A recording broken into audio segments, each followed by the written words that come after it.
You know, I used to love winter. Something about it always felt honest. Cold, quiet, but fair. When I was a kid, snow was magic. I'd wake up, run to the window, and the whole world would be buried under this perfect white blanket. Like all the mistakes and dirt of the day before, just disappeared overnight. Even as a grown man, winter stayed my favorite season. The way the air burned your lungs just enough to make you feel alive. The way fresh snow covered up potholes and dead grass made even the ugliest street look like something out of a painting. It slowed everything down, made the world quiet, peaceful. For a long time, I thought of winter as my season. Felt like it suited me steady, reliable, not flashy, but dependable. Even in my marriage, when things got rough, I'd look out at the snow falling and tell myself, everything can be covered. Everything can be made beautiful again. Just give it time. But that particular winter? No. That winter taught me that snow doesn't really cover anything. It just hides it for a little while. It can't make something whole if it's already broken underneath. It was January when it happened.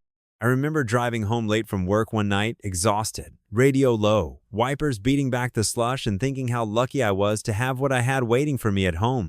My wife, my kids, my life. I actually smiled to myself at a red light. Crazy, huh? Smiling like a fool in traffic, thinking about how good I had it. I pulled into our driveway, snow crunching under the tires, and saw the warm glow of the porch light through the falling flakes. And I thought, this is it. This is the dream. A good job, a beautiful wife, 2 healthy kids, a home that feels like a refuge from the world. If you'd stopped me right then, if you'd asked me what I thought of my life, I'd have told you I was a lucky man. That I was exactly where I was supposed to be. I'd have sworn to it. And yet, that was the same winter when everything fell apart. The same winter when I learned just how much snow can hide and just how quickly it melts. It started with little things. A look in her eyes I hadn't seen before. The way she laughed at her phone, then quickly flipped it face down when she noticed me watching. The way she started staying late at the gym, always coming home smelling like perfume instead of sweat. But I ignored it. Because snow covers everything. Because I wanted to believe that everything could still look beautiful if I just didn't dig too deep. That was my first mistake. And you know the funny part? Even when my gut screamed at me that something was wrong, even when the evidence started piling up, I still went out and shoveled the driveway every morning. Still brushed off her car so she wouldn't have to. Still kissed her forehead when she came in from the cold. Because that's what I'd always done. That was the man I was. But the truth was already there. Underneath all that snow, the cracks were growing. I just refused to see them. Until one night, one bitter, gray January night, when the snow stopped falling and everything came into focus. And let me tell you something. That winter taught me more about myself than all the others put together. Because for the first time in my life, I learned that winter isn't fair. It isn't kind. And it sure as hell doesn't forgive. That winter didn't cover a damn thing. It revealed it, laid it bare, and left me standing there alone in the cold staring at the truth. But in that winter, snow couldn't hide what I saw. I still remember the way she looked that night. It was supposed to fix everything. At least, that's what I told myself. I'd been telling myself that a lot. Back then, one good night, and things will feel like they used to. We hadn't been out together in months. Between work, the kids, and whatever was going on with her, we'd started living like polite roommates instead of husband and wife. So when she suggested dinner, just the 2 of us, I jumped at it. And when I say she looked incredible, I mean it. She came downstairs in this new blue dress. Long sleeves, high neck, but cut just right. It hugged her where it was supposed to and flowed where it needed to. Her hair was pinned up, little wisps framing her face. She smiled at me, and for a second, it was like seeing her for the first time all over again. I stood there like an idiot, staring. She laughed softly and reached out, gently pushing my jaw closed. "It's still just me, Max," she said. But it wasn't. Not really. I couldn't explain it at the time, but there was something in her eyes that didn't match the rest of her. The dress was perfect. The smile was perfect. But the eyes were empty, like she was already somewhere else. Still, I wanted to believe. I told her she looked beautiful. She thanked me and slipped on her coat. We were finally doing this dinner. Drinks, maybe even a little dancing if she wanted. On the way to the restaurant, the snow started falling harder. At first, it was just pretty fat, lazy flakes settling on the windshield. But by the time we hit the highway, it was coming down thick, swirling in the headlights, turning everything into a blur of white. She checked her phone and frowned. "They're saying it's getting worse," she said. I told her we'd be fine, just a few more miles. But then the radio chirped with a weather warning. All non-essential travel discouraged. Plows couldn't keep up. Roads already closing. We pulled off at the next exit, and the restaurant had already gone dark, closed for the night. She let out a little sigh. Not disappointed, not really. More like relieved. "Well, looks like it's just us," she said lightly. I forced a smile and said that sounded perfect to me. We turned around, drove back through the storm, and made it home just as the streets started to disappear under the snow. We lit a fire, opened a bottle of wine, sat there on the couch in silence for a while, watching the flakes through the window. I tried to talk to her about nothing, really. Work, the kids, a movie we'd meant to see. She nodded, smiled, said all the right things, but her gaze kept drifting back to her phone, and every time she thought I wasn't looking, her smile would fade. That was the night I felt it for the first time, deep in my chest, the crack, like a branch under too much weight. Something was already broken. I just couldn't see how far yet. And sitting there, in the glow of the fire, watching her sip her wine and stare at the snow, I thought, this is the woman I built my life around, and I don't even recognize her anymore. A few days later, one of her friends invited us out. They were throwing a big party at some trendy downtown spot, live music, fancy cocktails, all that. I didn't really feel like going, but she seemed excited. More excited than she'd been about anything in months. And after the snowstorm ruined our date, I figured, hell, maybe this was our chance. She wore that same blue dress, the one from the other night.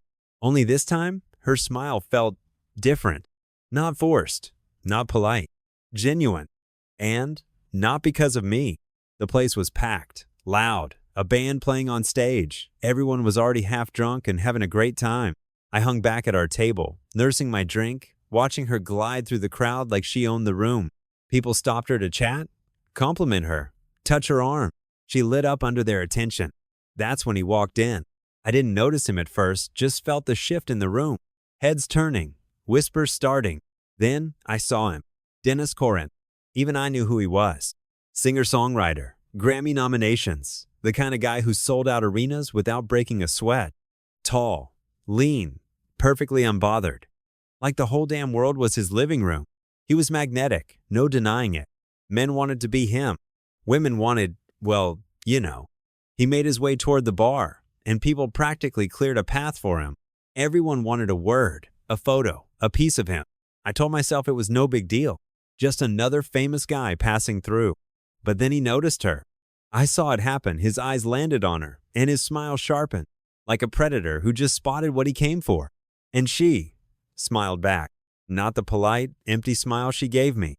Not the one she gave her friends. This one had warmth. He made his way straight to her, cutting through the crowd like it didn't exist. They started talking close, quiet, and she laughed at something he said. That laugh, the one I hadn't heard from her in months. That little throw her head back kind of laugh that used to be mine.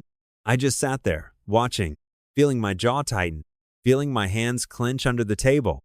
They moved to the dance floor slowly at first, then closer. His hand on her lower back. Her eyes closed as he whispered something in her ear. The whole room blurred except for them. I didn't say a word, didn't stand up, didn't make a scene. I just sat there, staring at them, letting the weight of it all sink in. I told myself, let her have her little moment. It's nothing. He's just some rock star and she'll come back to the table any minute. But deep down, I already knew. That was no little moment. That was the beginning. At some point, she came back to the table, sat down next to me, cheeks flushed, hair just a little out of place from dancing. She picked up her wine glass and gave me this soft, almost guilty smile. "You okay?" she asked. I just nodded. What was I supposed to say? That I watched her melt into some rock star's arms while I sat there like a fool? For the next half hour, she acted normal, or at least as normal as she could. She chatted with friends, laughed at jokes, checked her phone every few minutes. But she never looked me in the eye. Then she leaned over and said she needed to use the restroom. I watched her walk away, blue dress, swaying just enough to turn heads, and vanish down the hall. And that was it. That was the last time I saw her the way she was. Minutes passed. 5, 10, 15. At first, I thought maybe she was fixing her makeup, taking a breather. Then I started to feel that cold weight in my chest. So I stood up. I walked toward the hallway, and a friend of hers, one of those besties, stepped in front of me. "Hey, she's fine. Don't worry. She just needed some air," she said. But her eyes told me she was lying. I brushed past her anyway, checked the restroom. Empty. That's when I felt it. Like the air in the room changed. I walked outside, into the freezing night air, just in time to catch sight of a sleek black car pulling out of the parking lot. Dennis's car. And there she was, in the passenger seat, her hair glowing in the streetlights. That blue dress, now draped across leather instead of next to me. She didn't even turn around, didn't even look back.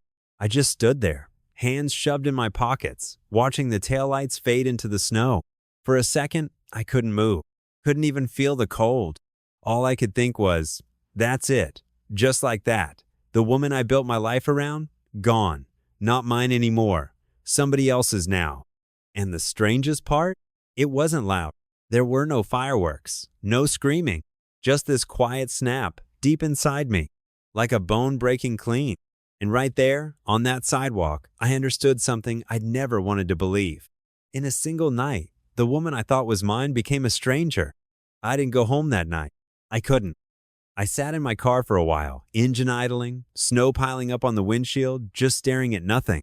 I must have smoked half a pack, watching the clock crawl past midnight. At some point, something in me snapped back into place. I couldn't just sit there, couldn't just let it slide. So I started driving. Didn't even have to think about where. I already knew. There was only one place she could be. It wasn't hard to find. His house was exactly what you'd expect. Big, flashy, too many windows, a long driveway that probably cost more than my first car. And there it was, his car, parked out front, snow melting on its hood. I pulled up and sat there for a moment, watching the lights glow from inside. My pulse was steady, calm, almost too calm. Then I got out, walked up to the door, and rang the bell. I heard footsteps, muffled voices. Then the door cracked open just a few inches at first. And there she was, standing in the warm light, barefoot, wrapped in a silky robe that wasn't hers. Hair messy, makeup smudged, but somehow still beautiful. She didn't look surprised, didn't even flinch. She just stared at me for a second. Then her lips curved into this small, tired smile. "Go home, Max," she said softly. "We'll talk tomorrow." Like she was dismissing me, like I was some inconvenient delivery guy who showed up at the wrong time. And that was the moment it all crystallized. The moment it all became clear. That woman, the one I married, the one I thought I knew better than anyone, was gone. She'd walked out of my life the second she climbed into his car. And this version of her, standing in a stranger's robe, in a stranger's house, telling me to go home like I was nothing, this wasn't my wife. This was someone else entirely. I didn't say a word, didn't yell, didn't beg. I just looked at her for a long time, long enough for her smile to falter, for her eyes to drop. Then I turned around, walked back down that big, expensive driveway, and got into my car. As I drove away, I said it out loud, not to her, not to anyone in particular, just to myself. There's no going back now. When I got home that night, the house was quiet. The kids were asleep. The clock on the microwave blinked 2:17 a.m. I stood in the kitchen for a long time, coat still on, keys in my hand, staring at nothing. Then I poured myself a drink, sat down at the table, and started thinking. Not feeling. Thinking. See, people assume revenge is some hot, impulsive thing. Screaming, smashing, acting crazy. It's not. Not if you do it right. Real revenge is cold, calm, meticulous. And I've always been good at that. So I pulled out my laptop, made a list. One column for her, one for him. What they had to lose. Where they were vulnerable. Who I could call. Who I could hurt, and how much it would cost me. I called my lawyer first, woke him up, told him to start drawing up papers. "Don't wait. I want them served as soon as it's legal," I said. He knew better than to ask questions. Then I called a buddy at the local paper, a guy who owed me a favor. Told him there was a story coming his way about a certain famous musician and another man's wife. "You'll have photos, names, timestamps, everything you need. It's clean," I promised. And it was. By morning, I'd already dug through our shared accounts and found proof. Hotel charges, car service receipts, messages she hadn't even bothered to delete. It was all right there, because people like them never bother to cover their tracks. They think they're untouchable.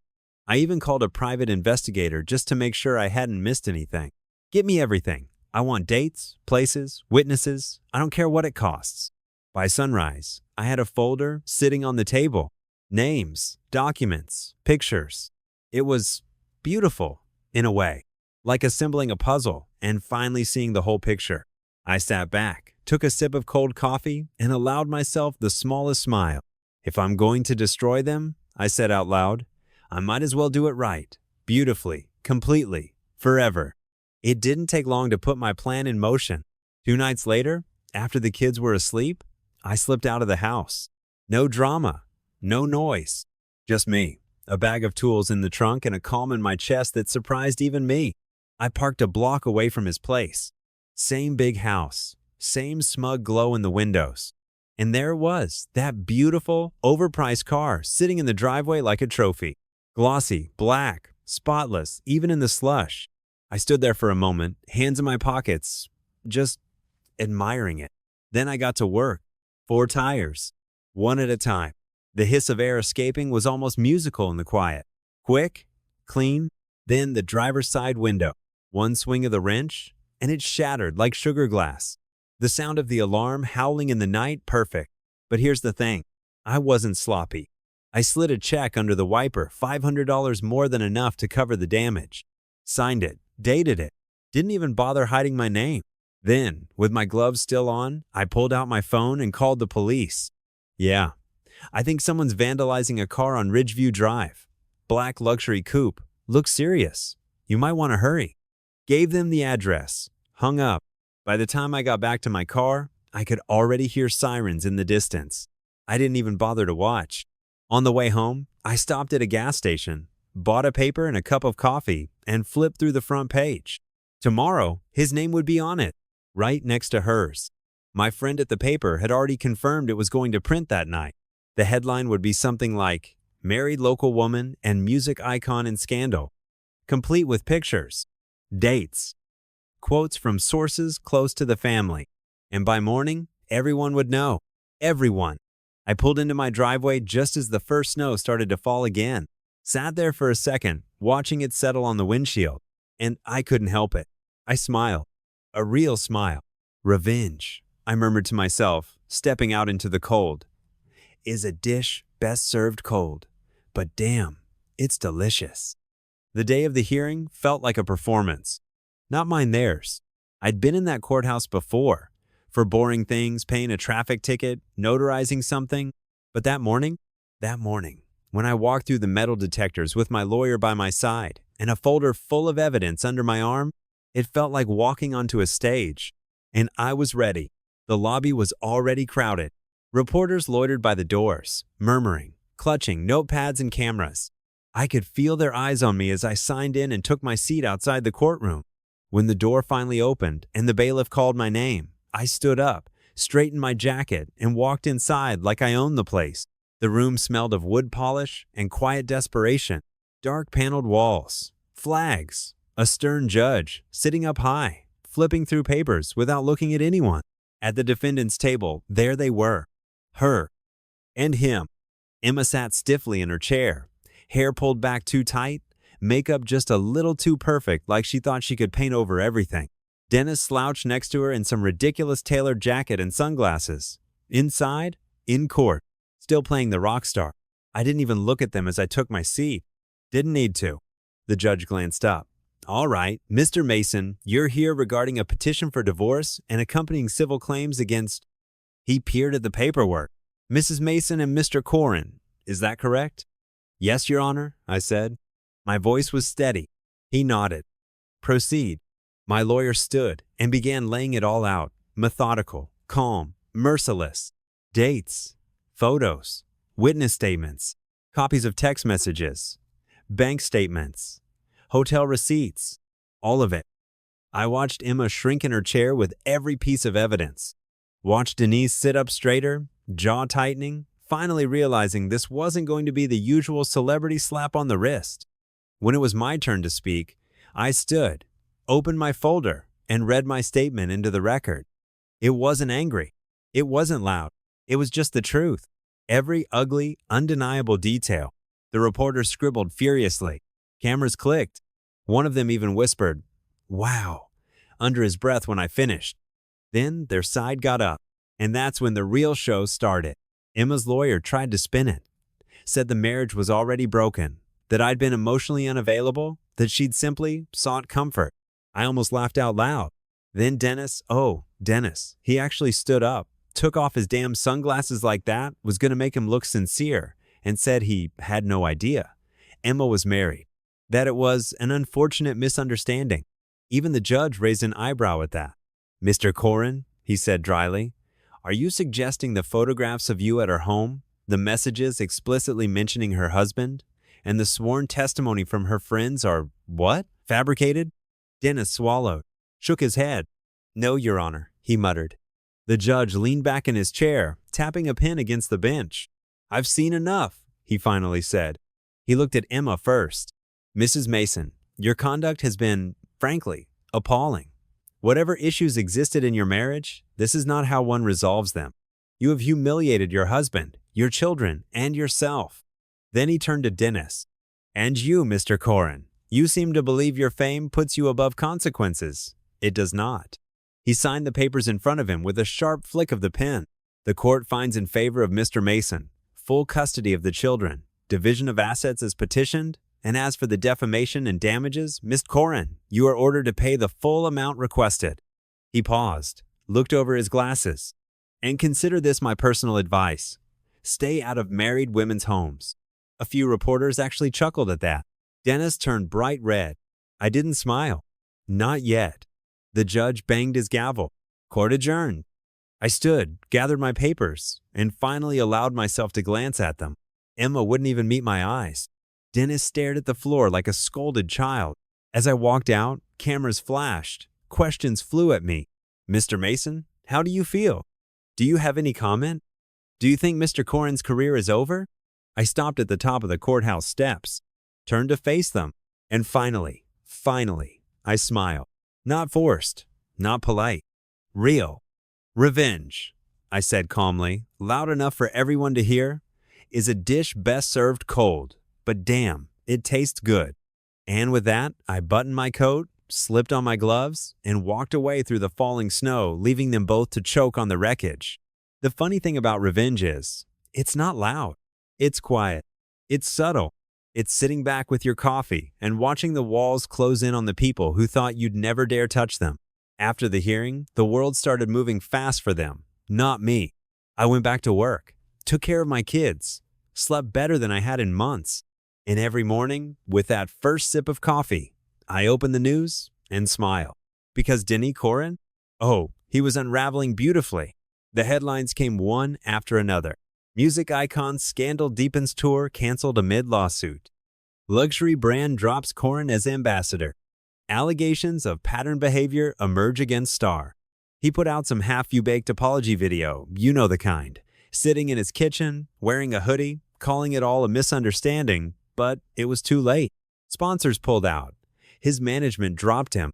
He tried booking a few small venues. Protesters showed up. People booed.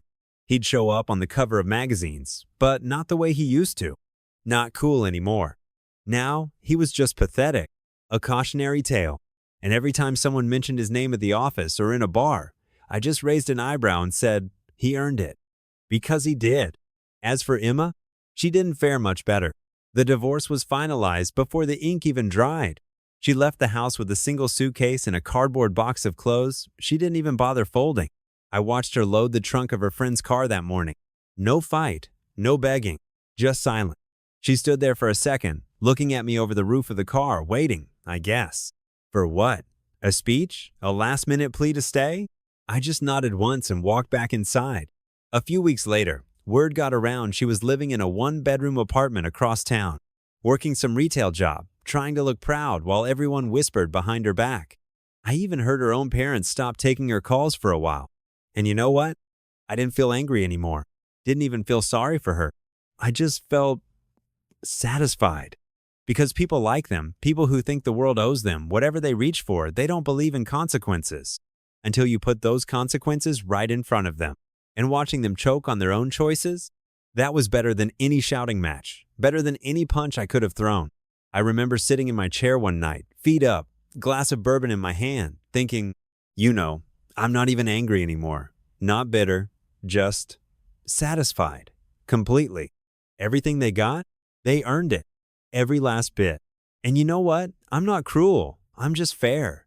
And they got exactly what they deserved. A couple months passed. By then, everything had settled. The papers were signed. The kids were with me. Dennis had all but disappeared from the headlines. Life was quiet. Until she called. It was a Thursday, midday. Her name popped up on my phone, and for the first time in my life, I let it ring. Then she texted, "Can we meet? Just to talk, please." I stared at the screen for a long time before replying, "Tomorrow, 6 p.m., same cafe we used to go to." When I walked in the next evening, she was already there, sitting at a corner table, a little overdressed, pretending to scroll her phone but watching the door. When she saw me, her whole face lit up, like nothing had happened, like we were just two old lovers meeting for coffee. "Hey," she said softly, standing to hug me. I didn't move. She hesitated, then sat back down and started talking. At first, it was small talk. Then she leaned in, dropped her voice, and started to flirt. That was almost funny. The way she smiled, the way she touched her hair, the way she really thought that little blue dress and a few soft words would work on me again. I even smiled back at her once or twice, nodded here and there. And that's when she made her mistake. She mistook my smile for weakness. She straightened up, took a breath, and launched into her little speech, the one she'd clearly rehearsed in the mirror, about how sorry she was, how she'd been confused, how she never stopped loving me, how this didn't have to be the end, how she really believed that we could rebuild what we had. She even reached across the table, put her hand on mine, and whispered, "I know you still love me too. I can see it in your eyes." I let her finish, didn't interrupt once, just sat there, listening. When she finally ran out of words, I leaned back in my chair, looked her dead in the eye, and smiled again. Then I stood up, buttoned my jacket, and in the calmest voice I could manage, I said, "Are you out of your mind? You really think I'd forgive you? Let you back into my life? You've lost it." She froze. Her mouth opened, but no sound came out. "Let me explain something to you," I continued, leaning just a little closer. "If you ever try to come back into my life again, if you so much as cross my path, I will ruin you completely. And everything you've already been through, that will feel like a sweet little dream compared to what I'll do next." Her eyes went wide. Her hand dropped back to her lap. She finally understood. I straightened up, smoothed my sleeves, and took a long, quiet breath. Then I gave her one last look, just enough for her to see. I meant every word, and turned toward the door. Didn't even glance back as I walked out. The winter air hit me like a blessing when I stepped outside. Cold, sharp, clean. And for the first time in a long time, I felt it. Peace. Now it's really over, I thought to myself as I walked to my car, the snow crunching underfoot. And it feels damn good. Life after her was quiet. And quiet was exactly what I needed. I stayed in the house with the kids. Got full custody without much of a fight. She knew better than to challenge me after the judge's ruling. It was just me, my boy, my girl, and a calendar full of little ordinary moments that started to feel like miracles again. I went back to work. Didn't throw myself into it to escape, but because it felt good to stand tall again, to walk into the office with my head up, knowing I'd handled my business like a man. People at work looked at me differently after all that. Some with sympathy, some with respect, some with fear, and honestly, I didn't mind that. It keeps the wrong kind of people at arm's length. And then there was her, not Emma. Someone else. Her name was Lisa. We met at the hardware store, of all places. I was buying salt for the driveway. She was arguing with a clerk about the difference between snow shovels and ice scrapers. She caught me smiling at her frustration, shot me a look, and then grinned when she realized I wasn't laughing at her, just enjoying the scene. Lisa wasn't flashy, didn't play games. She asked straight questions, gave straight answers. She listened more than she talked, but when she did talk, it was worth hearing. We started with coffee, then dinner, then walks through the park while the kids ran ahead of us. One evening, sitting on the porch while the kids chased fireflies, she turned to me and said, "You've got a way about you. You're hard but not cold. You know the difference." I didn't answer right away. Just watched my son laughing in the yard, my daughter shouting at him not to step on the flowers. Then I looked at her and said, I'm hard on liars, on traitors. That won't change. But with my own, with the people who are mine, I'm softer than the snow on that roof. That's how it's supposed to be. She just nodded and smiled. And for the first time in a long time, I believed it myself.